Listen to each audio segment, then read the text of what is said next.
네, 우리 3월 첫 번째 날이자 우리 첫 번째 주일입니다. 예배 자리에 나오신 여러분을 너무나 축복하고 환영합니다. 우리 좌우 바라보시면서 환영합니다, 축복합니다. 함께 인사하겠습니다. 시작. 환영합니다, 축복합니다.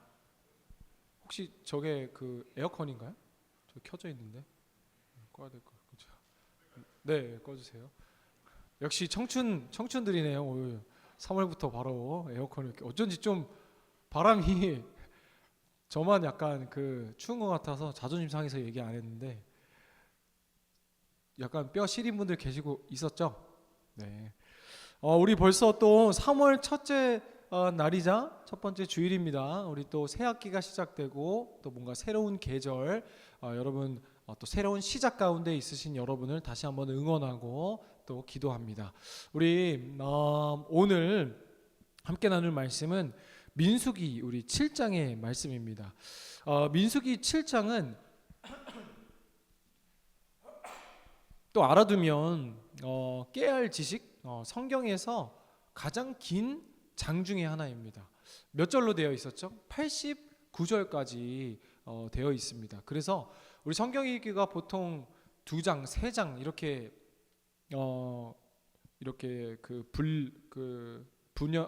나열이 되어 있는데 우리 이번 주 목요일 민수기 7장은 우리 7장 한 장이었어요. 그렇죠? 그런데 그 7장 한 장이 89절에 달하는 아주 방대한 분량입니다. 참 읽으시느라 수고가 많으셨을 텐데요. 이 긴 장은 성막이 완공된 후에 이 이스라엘 12지파 지휘관들이 드린 이 봉헌 예물에 대한 내용을 상세히 기록하고 있습니다. 언뜻 보면 지루한 이 목록의 반복, 나열 같아 보이지만 사실 오늘 본문 안에서는 이 신앙의 본질을 꿰뚫는 매우 중요한 교훈이 담겨 있는데요. 오늘 본문의 의미를 제대로 깨닫기 위해서는 민수기 7장의 우리가 배경을 살펴볼 필요가 있어요. 민수기 1장부터 6장까지는 주로 무엇입니까? 이 인구조사와 그리고 이스라엘 지파별로 진 편성이 이루어지죠. 이것은 이 앞선 성경들과 아주 긴밀하게 관계가 연결되어 있기 때문인데요. 우리가 이제 성경 읽기를 하면서 출애굽으로 다시 돌아가 보면 출애굽기 후반부에 드디어 이 하나님의 임재의 장소인 성소, 그렇죠? 이 성막이 완공되죠, 그렇죠? 그리고 출애굽기에서는 이처럼 이 하드웨어, 그러니까 이 장치가 마련되었다면 지난주에 우리 레위기 말씀을 함께 나눴습니다. 레위기서부터는 무엇입니까? 그 성막 안에서 하나님께서 어떻게 우리와 함께 하시는가, 그리고 우리가 하나님께 어떻게 나아갈 것인가 라는 이 제사, 그렇죠? 그리고 거룩, 구별, 구분, 성결 이렇게 이 말씀이 이어졌었죠. 즉 이 출애굽기의 성막을 짓는 것이 하드웨어의 준비였다면 레위기는 무엇입니까? 이제 그 안에서 돌아갈 소프트웨어를 우리에게 나눠 주신 거죠. 민수기가 시작되면서 민수기의 대표 구절인 우리 1장 20절 말씀을 같이 한번 화면 보고 읽겠습니다. 시작. 이스라엘의 장자 르우벤의 아들들에게서 난 자를 그들의 종족과 조상의 가문에 따라 20세 이상으로 싸움에 나갈 만한 각 남자를 그 명수대로 다 계수하니. 아멘. 이어지는 그 민수기는 20세 이상으로 싸움에 나갈 만한 각 남자를 명수, 그러니까 인원수대로, 머리수대로 다 계수하라, 세라, 카운트해라 라고 하죠. 그래서 여러분 민수기의 백성민 숫자, 그렇죠? 사람의 숫자인데요. 민수기의 영어 제목은 numbers입니다. 그러니까 숫자를 카운트하는 그야 말대로 숫자, 인구 조사에 초점을 맞추고 있지만 히브리어로 원래 제목을 보면은요, 베미드 바르라는 히브리어 단어로 광야에서라는 의미를 갖고 있습니다. 광야에서. 이것은 이전에 출애굽기에서 성막을 지었어요. 그리고 레위기 안에서 제사법을 통해 거룩하고 하나님을 만나는 법을 나눴어요.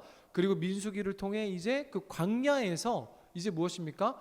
오합지졸의 노예 출신이잖아요. 이들이, 이스라엘 백성들이 오합지졸의 사람들이 아니라 이제 군대로서 하나의 진영을 갖추는 정식 광야에서 이들이 이제 어떻게 나아갈 것인가를 다루고 있는 거죠. 구조적인 준비를 마치고 있는 작업이 이 민수기의 서론에 해당하는 거예요. 이 이스라엘이 출애굽할 당시에 장정만 60만 명, 그렇죠? 60만 명이 넘는 사람이 나왔다. 남자 20세 이상 생산적으로 활동할 수 있는 사람이 60만 명이었다. 그러면 그 중에 아내와 자녀들만 붙여도 이스라엘 백성들은 출애굽할 당시에 약 200만 명이 넘는 사람들이었다. 여러분, 안산시 인구 몇 명? 66만인가? 제가 마지막으로 조사했을 때가 66만 정도. 원래 안산시도 100만이 넘었었을 때가 있었는데 이제 시흥과 이제 이렇게 발달되면서 젊은 세대들이 좀 나가면서 안산이 이제 60만 명으로 봤을 때 여러분 200만 명이라는 이 숫자는 어마어마한 숫자입니다. 그렇죠? 200만 명이 광야에서 텐트를 치며 지내게 된 거죠. 그래서 이제 민수기는요 하나님의 명령에 움직이게 되는 이 여호와의 군대로 재편성되기 시작한 것입니다. 그래서 1장부터 6장은 누가 어디서 무엇을 어떻게 이 진영을 채우고 섬길 것인가에 대해서 정했다면 7장은 그 정해진 사람들이 이제 기쁨으로 하나님께 응답하는 장면을 기록하고 있는 것이죠. 그렇다면 이제 하드웨어도 다 준비됐어요. 그리고 소프트웨어, 예배와 제사를 통한 소프트웨어도 이제 작동하기 시작했어요. 근데 그 작동의 핵심을 오늘 민수기 7장을 통해 살펴보려고 하는데요.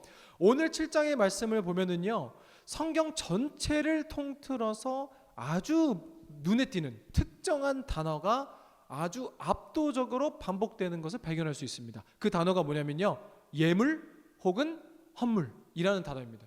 한글 성경으로는 예물, 헌물로 다른 단어로 번갈아가며 번역되었지만 히브리어로 보면은 코르반이라는 단어로 같은 단어입니다. 다시 한번 오늘 민수기 7장을 풀어가기 위해서는요, 민수기를 통해 우리에게 주시는 말씀을 잘 이해하기 위해서는요, 오늘 민수기 7장에서 가장 성경 전체를 통틀어서 가장 압도적으로 반복되는 단어가 있다. 그건 무엇이다? 바로 예물, 헌물이라는 단어. 히브리어로 뭐라고요? 코르반. 우리 한번 같이 따라해 봅시다. 시작. 코르반. 그렇죠? 코르반이라는 단어가 오늘 많이 나올 거예요.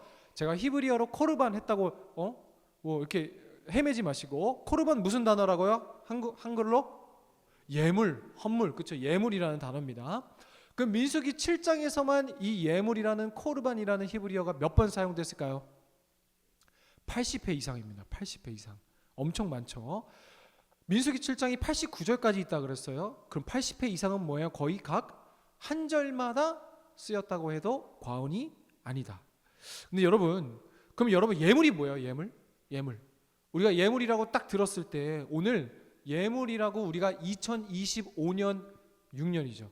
6년 3월을 살아가는 저와 여러분에게 예물이라는 단어, 우리 코르반이라는 단어 모르니까, 그렇죠? 예물, 헌물이라는 단어를 들으면 생각나는 게 뭐예요? 내가 가진 무엇을 하나님께 바치는 행위를 예물을 드리다, 헌물을 드리다라고 생각할 수 있어요. 그렇죠? 그리고 오늘 우리의 삶 가운데 예물, 헌물의 기능을 하는 건 뭐예요? 헌금이잖아요. 그렇죠? 헌금. 근데 여러분, 그래서 오늘 말씀은 결국 핵심이 무엇이다? 헌금 많이 하자.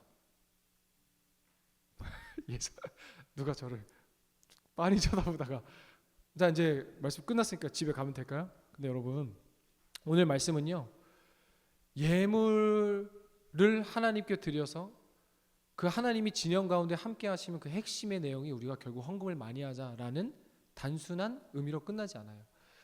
이 코르반이라는 단어가 사실 예물, 헌물, 드리다, 바치다 라는 단어잖아요.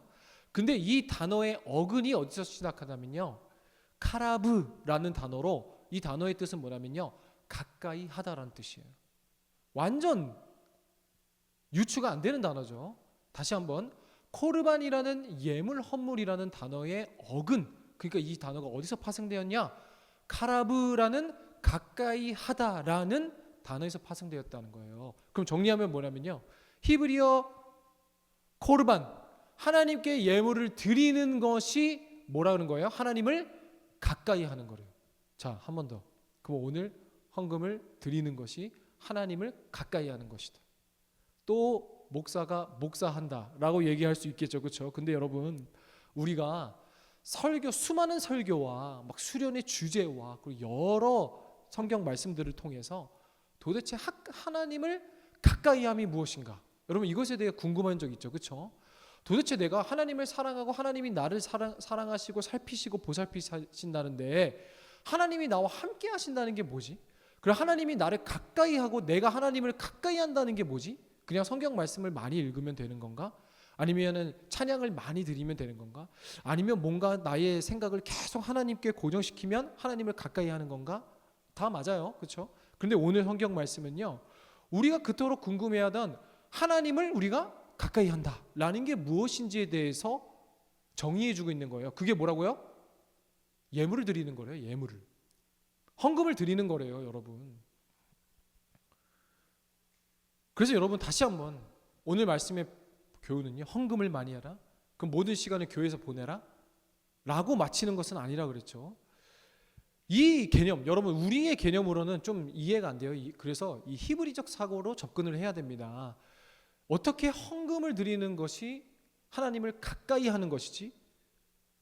이건 제가 말한 게 아니라 히브리 단어가 그렇다는 거예요. 코르반이라는 예물이라는 단어가 어떻게 카라브라는 하나님을 가까이 하다라는 어근에서 파생됐지?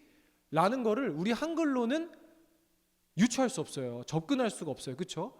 너무 다르기 때문이에요. 그런데 그것을 이해하기 위해서는 이 히브리적 사고를 이해해야 이 단어가 풀어지는 거죠.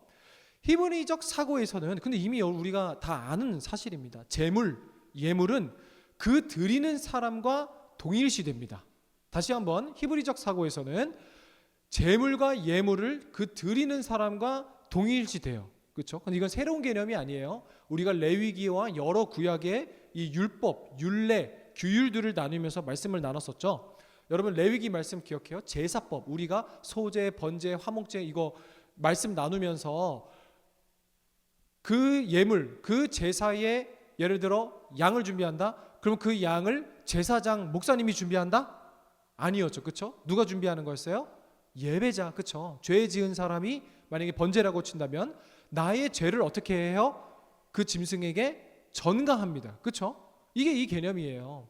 그래서 그 양을 그냥 단순히 드리는 것은 끝나는 것이 아니라 나의 죄를 목사님이 안수해 주시는 게 아니에요. 그렇죠? 제사장이 안수해 주는 게 아니에요. 그럼 예를 들어 구약 방법으로는요, 누가 한 주 동안 지은 죄를 들고 와요. 그리고 짐승을 잡아와요. 그럼 제사장님이 서 있어요. 그럼 제사장님 제가 월요일부터 토요일까지 성당 그렇게 하잖아요. 그래서 이게 성경적이지 않다는 거예요. 고해성사. 그렇죠? 하나님 사람한테 고해성사를 하는 게 아니죠. 나의 죄를 다 나열하면 제사장이 그걸 듣고 뭐 하나님 누구누구가 한 주 동안 이 죄를 지어서 이 양에게 지금 죄를 전거, 이게 아니라는 거예요. 뭐예요? 나의 죄를 내가 직접 바치는 제물에게 전가하잖아요. 레위기, 그렇죠? 레위기에서 안수하다, 그게 죄의 전가라 그랬어요. 그렇죠? 그러면 이 히브리적 사고에서 예물은 드리는 사람이 뭐예요? 이 짐승이 곧 나입니다. 그럼 왜 이렇게 드려야 된다고요? 거룩하신 하나님 앞에 우리가 원래 죄인인 우리가 서기만 하면 어떻게 돼요? 죄인된 우리가 하나님께 나아갈 수 있는 유일한 방법은 뭐냐면요, 죽음뿐이었어요. 죽음. 그렇죠? 하나님 앞에 서기만 하면 하나님의 빛을 보면 죽을 수밖에 없지만 이 구약의 죄의 전가의 개념이 일관성 있게 신약 시대에 뭘로 발전된 거예요? 물로 궁극적으로 성취된 거예요? 예수 그리스도의 대속하심이잖아요. 그렇죠? 그렇죠? 지금은 우리가 예수 그리스도의 영 단번, 영원하지만 한 번의 제사로 인해 우리가 하나님께 나아갈 수 있는, 하나님께 바로 다이렉트로 교제할 수 있는 이 예배의 길이 열렸지만 그전엔 그렇지 않았다. 그렇죠? 그래서 여러분, 죄인은 하나님 앞에 서면 죽을 수밖에 없지만 거룩하신 하나님께 죄인이 죽지 않고 가까이 할 수 있는 방법을 하나님께서 열어주셨는데 그것이 구약의 제사법이었어요. 방금 말씀드린 대로 내가 가져온 제물, 예물에 안수하고, 그쵸? 구약의 제사법으로 짐승으로 대신하는 제사의 방법을 열어주신 거죠. 그쵸? 그래서 이 히브리적 사고로 봤을 때 본문은 하나님께 가까이 하기 위해 나의 죄를 전가한 이 예물, 제물을 바치는 것과 같아서 코르반이라는 예물이라는 단어가 카르브라는 가까이 하다라는 단어에서 파생되었다라는 거예요. 그래서 여러분, 이것을 오늘 우리의 삶 가운데 이제 적용을 해보면요. 그러면 여러분 아직도 그러면서 목사님 하나님을 가까이 하는 게 뭔데요? 그렇죠? 하나님 가까이 하는 것은 오늘 말씀에 코르반처럼 나를 하나님께 드리는 겁니다. 그렇죠? 나를 하나님께 드리면 돼요. 그러면 또 나를 어떻게 하나님께 드려요? 주님께서 말씀하셨습니다. 우리 6장 21절 말씀 같이 읽어볼까요? 마태복음 6장 21절입니다. 시작. 내 보물 있는 그곳에는 내 마음도 있느니라. 아멘. 이거는요. 지금 우리의 세속적인 생각으로 하나님을 가까이 하는 것이 헌금을 많이 하는 것이고 나의 예물을 많이 드리는 것이다. 딱 마음에 반감이 들어요. 왜? 우리는 죄인이니까. 근데 주님께서 말씀하셨어요. 네 보물. 여러분 보물이 뭐예요? 우리의 돈이 있는 곳에 네 마음도 있다는 거예요. 이것을 좀 더 풀어서 보면은요. 오늘 나를 드려 하나님께 가까이 함이라는 건 뭐냐면요. 나의 물질을 드리는 겁니다. 나의 시간을 드리는 겁니다. 미국의 20세기에 가장 유명했던 미국의 목사님, 한국에도 여러 번 오셨던 미국의 빌리 그레함 목사님을 한번 좀 들어봤을 거예요. 그 목사님이 이렇게 이야기하셨다고 하는데요. 제가 자막을 준비했거든요. 한번 틀어주실래요? 당신의 수표책과 달력을 내게 보여주십시오. 그러면 당신이 무엇을 진정으로 믿고 있는지 말해주겠습니다. 20세기라 그랬잖아요. 그렇죠? 빌리 그레임 목사님이 지금은 돌아가신 지 한참 됐죠. 이때 당시 미국의 사람들이 통용적으로 사용했던 수표책, 그렇죠? 미리 쓰는 거. 그럼 이 수표책은 결국 뭐예요? 돈을 얘기하는 거예요. 그리고 달력은 뭐예요? 나의 시간을 얘기하는 거예요. 그리고 영어로 하면 제가 믿고에 갓을 넣어놨어요. 그러면 당신이 무엇을 진짜 그 원래 영어로 목사님이 전달하신 거는 그러면 당신이 어떤 신을 믿고 있는지 내가 알려주겠습니다. 이게 원어거든요.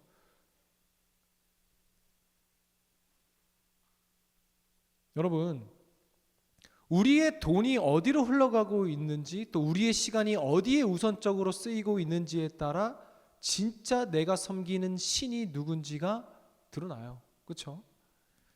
더 구체적으로 보자면요. 여러분 돈은 무엇을 얘기하는 거예요? 나의 가치관을 얘기하는 거예요. 그렇죠? 여러분 그리스도인들이 세상 사람들과 다른 건 뭐예요? 가치가 다르잖아요. 가치가. 그렇죠? 가치가 다른 건데 이 세상에서 나의 가치관, 나의 가치관은 A야, 나의 가치관은 B야 얘기만 하면 나의 가치관이 드러나는 거예요? 아니요. 가치관의 정의는 내가 돈을 어디에 쓰는지에 나타난다고. 그거를 목사님께서 찌르고 있는 거예요. 그렇죠? 가치관은 뭐예요? 나의 정체성이에요. 그럼 시간은 뭐예요, 여러분? 시간은 돈이 나의 가치관, 나의 정체성을 증명하는 하나의 수단이라면 시간은 나의 우선순위가 어디 있는가를 여실히 드러내요. 그렇죠? 나의 우선순위가 어디 있는가야말로 결과적으로 진짜 나는 무엇을 믿는가, 나는 무엇을 섬기는가, 나는 무엇을 숭배하는가, 또 내 돈이 어디에 지출되고 있는지에 따라 나는 무엇을 믿고 있는가를 말해주죠. 그렇죠? 그럼 여러분 여기서 목사님, 사람이 뭐 많은 걸로 설명할 수 있지 돈과 시간을 어디에 쓴다고, 저는요 그런 사람 아닌데 돈과 시간을 쓰는 건 따로 있고 저의 가치관은 따로 있어요. 이렇게 말할 수 있는 사람 아무도 없을걸요. 그렇죠? 나의 마음이 있는 곳에 물질이 있는 거고 나의 마음이 있는 곳에 시간이 있는 거예요. 이것에 대해 부정할 수 있는 사람은 없을 거예요. 여러분 오늘 이 코르반이라는 단어, 예물, 헌물을 통해 하나님을 가까이 하는 것에 대해 우리에게 주신 교훈은 뭐냐면요. 예물 드리는 행위는 단순히 헌금을 많이 하고 시간을 교회에서 보내라라는 말이 아니라 그래야 하나님을 가까이 할 수 있다라는 조건을 말하는 것이 아니라 내가 하나님 앞에 나와 예물을 드리는 행위는 내 마음의 방향을 확증하는 거예요. 그렇죠? 그래서 여러분 히브리인들의 이 통찰력이 얼마나 무섭고 성경이 하나님의 말씀이라는 것에 의심의 여지가 없는 것이 코르반의 어원을 보세요. 카라브, 가까이함. 그렇죠? 우리가 가장 아끼는 것, 그리고 내가 가장 소중하게 여기는 것을 하나님 앞에 내어 드릴 때 우리의 마음도 우리의 육신도 비로소 하나님의 곁으로 옮겨질 수 있기 때문이라는 거예요. 여러분, 그래서 오늘 여러분에게 묻습니다. 여러분은 무엇을 섬기고 있습니까? 여러분 무엇을 믿고 있습니까? 여러분 무엇을 사랑하고 있습니까? 그리고 내가 진짜 믿는 건 무엇입니까? 대답하지 않아도 돼요. 오늘 돌아가서 한번 진지하게 생각해 보세요. 제가 여러분에게 묻는 것은 뭐냐면요, 말씀을 준비하며 제 스스로에게 물었어요. 나는 무엇을 믿고 있는가? 나의 신은 정말 누구인가? 나는 정말 하나님의 자녀라 할 수 있는가? 근데 말씀을 준비하면서 상당히 신앙적인 이 양심에 찔리더라고요. 먼저 시간은요, 제가 그래서 빌리그레임 목사님처럼 스케줄표를 요즘에 아이폰에 달력 다 하잖아요. 보니까 제가 잘났다는 게 아니고 직업인지라 신방 아니면 뭐 장례 아니면 뭐 이사 신방, 그리고 또 아니면은 뭐 우리 청년들 만남, 그리고 뭐 구역장 세미나, 교사 세미나, 뭐 교역자 회의, 교역자 수련회, 다 이런 거예요. 그래서 시간은 우선 그래도 통과. 근데 여러분 돈을 봤더니 하나님이 별로 없어요. 저희 지출을 봤더니 저한테 많이 쓰고 그다음 가장 많이 쓰는데 어디예요? 우리 애들, 그렇죠? 그리고 저. 남에게는 뭔가 인색하면서 나한테는 한없이 관대하는 것이 저는 시간보다 돈이었어요. 그럼 지금 저는 누구를 섬기고 있는 거예요? 나의 아이들을 섬기고 있는 거예요. 물론 아이들이 지금 어리니까요, 그렇죠? 그리고 어리니까, 그리고 뭐 돈도 들어가고 많이 그러니까요. 핑계 삼 수 있어요. 변명할 수 있어요. 그런데 내 마음은 내가 아는 거예요, 그렇죠? 나는 정말 누구를 섬기고 있는가? 나는 정말 무엇을 믿고 있는가? 여러분, 다시 한번 여러분에게 묻습니다. 오늘 나는 무엇을 또 누구를 섬기고 있습니까? 여러분, 구약시대의 제사는 내가 죽지 않기 위해 죽지 않고 하나님께 나아갈 수 있는 제사가 방법이었다면, 지금은 어떻게 해요? 하나님께서 나를 구원하신 그 감사가 나의 정체성이고, 그 감사가 나의 가치관이고, 그 감사의 감격으로 우리가 예배하는 거잖아요. 이 시간도 쓰고 있는 거잖아요, 그렇죠? 이처럼 여러분, 코르반의 의미는요, 이 예물이라는 것은요, 하나님과의 관계를 회복하는 구체적인 발걸음이라는 거예요. 그리고 여러분, 여기서 끝이 아니라 오늘 본문이 우리에게 보여주는 또 놀라운 메시지가 하나 있는데요, 코르반이라는 단어 다음에 중요하게 반복되는 단어가 바로 에하드라는 단어입니다. 에하드라는 단어는 뭐냐면요, 하나, 첫째를 의미하는 단어입니다. 하루에 한 지파씩, 한 사람씩. 오늘 89절까지 쭉 말씀을 읽어보면요, 12절 유다 지파를 시작으로 18절 이사갈 한 지파, 24절 스불론 한 지파, 그렇죠? 성경은 매일 한 지파씩 그 지휘관들의 이름을 하나하나 나열하고 거론하면서 89절까지 이르기에 계속 생중계하듯이 반복적으로 쓰고 있다는 거예요. 여러분, 이것이 무엇을 의미하냐면요, 우리의 헌신은, 우리의 예물은 여러분 하나님과 가까이 하는 거라 그랬어요. 근데 그것은 그냥 막연한 군중에 우리가 묻히는 행위가 아니라 하나님 앞에서의 독자적 응답이라는 사실이에요. 하나님은 이 이스라엘 봉헌을 12지파가 똑같이 이만큼 드렸다고 한 줄로 요약하지 않아요, 그렇죠? 유다 지파부터 납달리 지파까지 각 지파 이름을 한 지파 한 사람씩 지휘관들을 불러가며 그 바친 예물들까지 한 줄 한 줄 기록하고 있죠. 무엇을 의미해요? 하나님은 군중이라는 덩어리가 아니라 우리 한 사람 한 사람의 이름을 기억하며 우리의 예배를, 나의 예배를 받고 계시다는 거예요. 하나님 앞에서의 신앙은 철저히 덩어리가 아니라는 거예요. 독자적이라는 거예요, 여러분. 무슨 의미냐면요, 더 구체적으로 우리의 예배에 적용해 보면 누구도 나의 예배를 대신해 줄 수 없어요. 누구도 내 예배를 순장님이 대신 드릴 수 없어요, 그렇죠? 임원들이 대신 드릴 수 없어요. 그리고 우리 순들이 모여서 순들의 9명이 제 시간에 왔고 내가 1시간 뒤에 예배 왔다고 내가 일찍 온 게 아니란 말이에요. 너무나 당연하죠. 너무나 쉬운 거죠. 그렇죠? 그리고 나의 회개도 마찬가지예요. 옆에 나의 지체가 눈물로 하나님께 예배한다고 그 예배가 내 예배가 아니라는 거예요. 앞에서 둘러스 찬양팀이 토요일부터 2시간 3시간씩 찬양 연습하며 앞에서 찬양하는데 이 자리에 내가 서가지고 둘러스 찬양팀이 열심히 찬양한다고 그 찬양의 고백이 내 고백이 되는 게 아니라는 거예요. 야, 우리 교회 헌금이 많아서 부자가 됐네, 우리 교회 예산이 많네, 그렇다고 내 신앙도 높아지는 게 아니라는 거예요. 내가 하나님과 가까이 가는 게 아니라는 거예요. 여러분, 서두에 말씀드렸던 이스라엘에 200만 명이 넘는다 그랬어요. 근데 여러분, 하나님께서는요 나의 고백을 듣길 원하시는 거예요. 오늘 이 자리에서 떨리는 마음으로 예배하는 나라는 한 사람 한 사람, 그 한 사람을 하나님이 이름을 부르시고 계신 거예요. 너무나 당연한 이야기 같죠? 우리가 이미 다 아는 바죠? 그런데 또 여러분 스스로에게 물어보십시오. 나의 예배는 정말 그렇게 드려지고 있는가? 찬양팀의 찬양은 어느새 찬양팀의 고유물이 되어버리고, 대표 기도자의 대표 기도는 그의 고백이 되어버리고, 목사님을 통해 전해지는 말씀은 그의 말씀이 되어버리고, 그렇죠?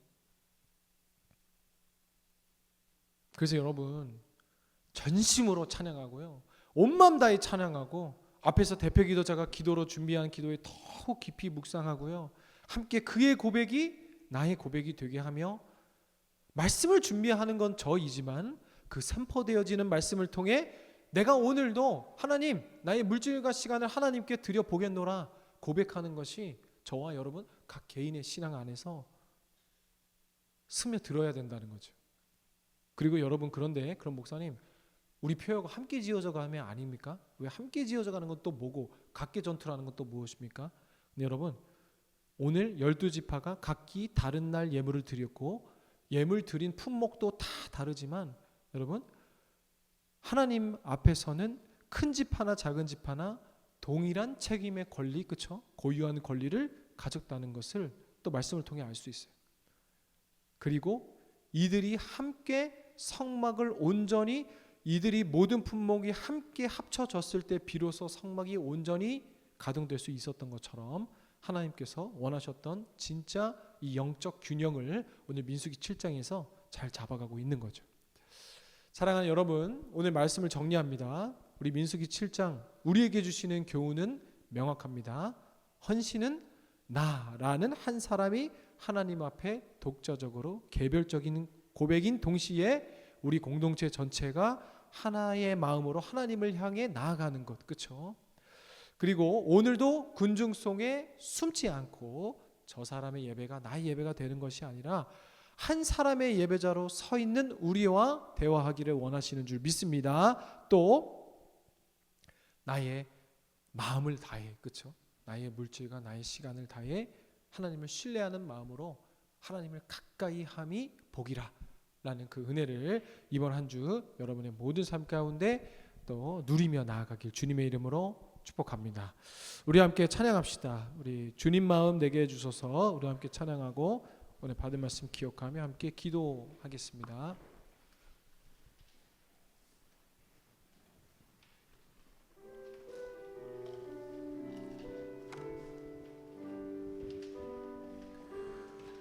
보소서 주님, 나의 마음은 선한 것 하나 없습니다. 그러나 내 모든 것 주께 드립니다.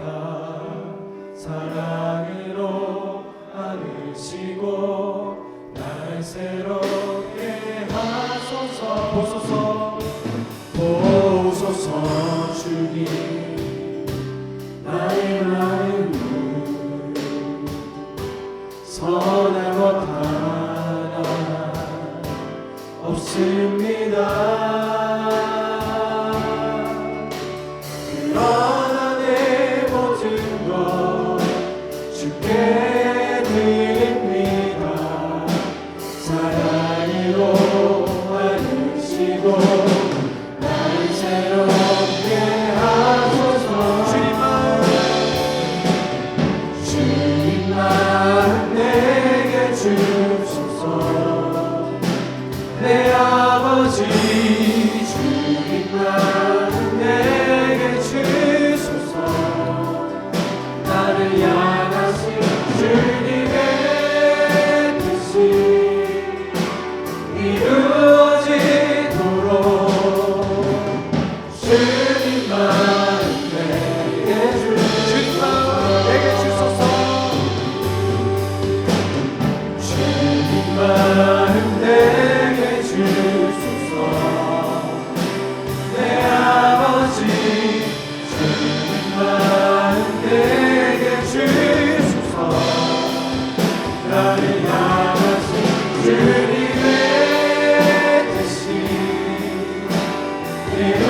내게 주소서.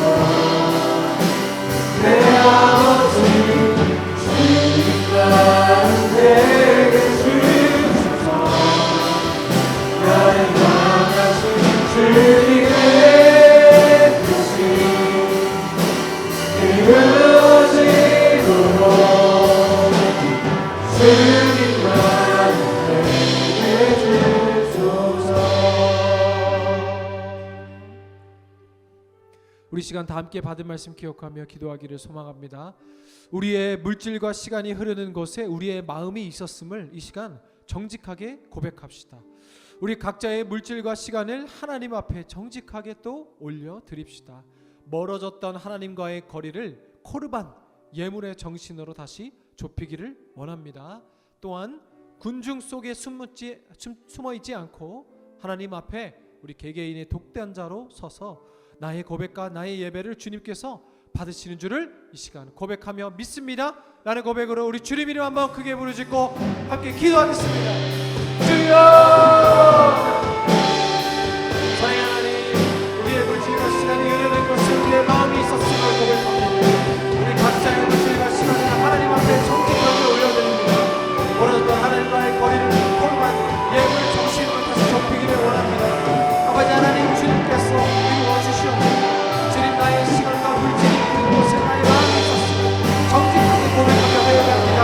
하나님, 지금 모든 것을 내어드릴 수 없다라는 거 하시겠지만 조금이라도 하나님께 가까이 가고 조금이라도 우리의 마음을 하나님께 주시옵소서. 나의 예물을 주님 앞에 드리기를 원합니다. 나의 삶의 중건자가 누구 있습니까? 나의 죽음이 누구 있습니까? 고백하며 아버지 그 물질의 표시, 나의 시간의 표시 주님께 드리기를 원하오니 주여라도 주시옵소서.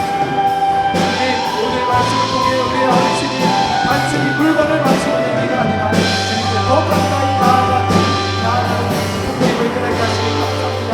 나를 위하여 나를 위하여 싸우기를 권대하면서 정말 하나님 나라 이웃을 위해 이 시간 회개합니다. 우리의 물질이 있는 것이 나의 우상이 있는 것이 되어지지 않게 하여 주옵소서.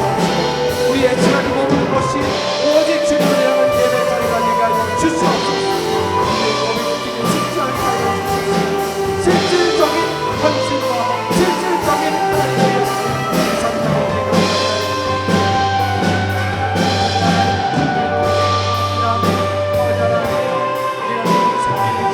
나의 신인지 내가 누구를 숭배하는지 아버지 하나님 주여 아버지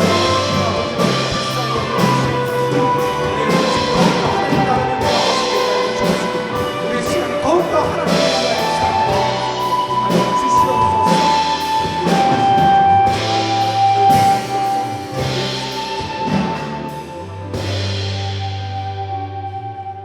사랑의 하나님, 오늘 말씀을 통해 우리의 헌신이 단순히 무엇을 바치는 행위가 아니라 주님께 더 가까이 나아가게 되는 통로임을 깨닫게 하시니 감사합니다. 주님, 나를 위하여 쓰고 나를 위하여 축적하는 일엔 관대하면서도 정작 하나님의 나라와 이웃을 위해서 인색했던 우리의 가치관, 우리의 정체성을 이 시간에 회개합니다. 우리의 물질이 흐르는 곳에 나의 우상이 있는 곳이 되지 않게 하여 주옵시고 우리의 시간이 머무는 곳이 오직 주님을 향한 예배의 자리가 되게 하여 주시옵소서. 하나님, 때론 우리의 기분과 상태와 또 우리의 조건에 따라 또 군중 속에 숨고 싶어 할 때가 많습니다. 하지만 오늘 주님은 우리 한 사람 한 사람의 이름을 부르시며 단독자로 서서 응답하길 원하시는 줄을 믿사오니 누군가의 고백에 숨지 않게 하여 주옵시고 오늘 이 자리에서 나만의 정직한 고백과 예물을 들고 주님을 대면하게 하여 주시옵소서. 이번 한 주 세상의 거친 풍파 속에서도 우리의 무게의 중심을 주님께로 옮기는 실제적이고 실질적인 헌신이 있게 하여 주시옵소서. 우리의 영원한 코르반 되신 주 예수 그리스도의 이름으로 기도드립니다. 아멘.